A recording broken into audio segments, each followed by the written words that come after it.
Nasa 2,000 residente ang nananatili sa mga evacuation center ngayon sa Agoncillo, Batangas.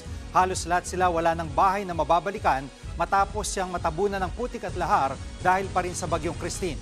Live mula sa Agoncillo, nasa frontline balitang yan, si Gary De Leon. Gary, kumusta na ang sitwasyon dyan sa Agoncillo?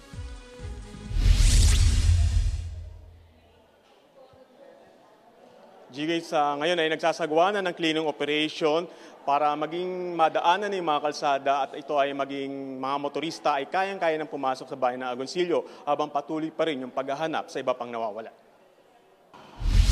Mga bahay na nakalubog sa putik at mga troso at basurang nagkalat sa kalsada.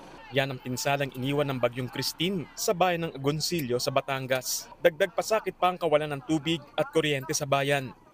Bubong na lamang ang natira sa bahay na to matapos ragasain ng putik na may lahar at mga kahoy.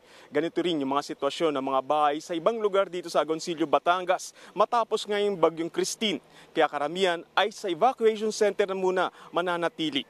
Kabilang sa nasalanta ang pamilya ni Mang Boy. Umakyat daw sila sa bubong kaya nakaligtas sa baha. Kasi po wala nang choice yung kami makalabas dahil sikensula ang talagang bulwak ang tubig sa mga kahoy na yan. Nasa 2,000 residente naman ang nananatili sa mga evacuation center. Marami sa kanila wala nang babalikang bahay. Akala namin po mamamatay na kami buong pamilya namin.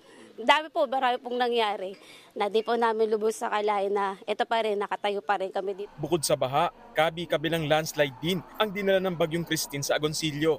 10 ang nasawi at 4 pa ang hinahanap. Doble kahid ang DPWH at LGU sa paglilinis ng mga putik at lahar sa mga kalsada.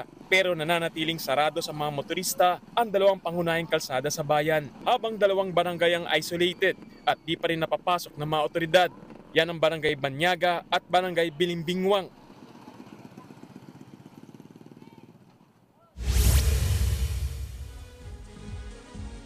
Gigi, sa ngayon ay nananawagan yung lokal na pamahalaan ng tulong sa mga kababayan natin. No? Dahil sa ngayon, as of now, nasa 3,900 na yung evacuee nila at higit sa lahat, yung mga kababayan natin ay humingi rin ng tulong kagaya ng backhoe, tubig na panlinis para naman sa pagsisimula ng pagsasaayos ng kanilang mga bahay. Gigi.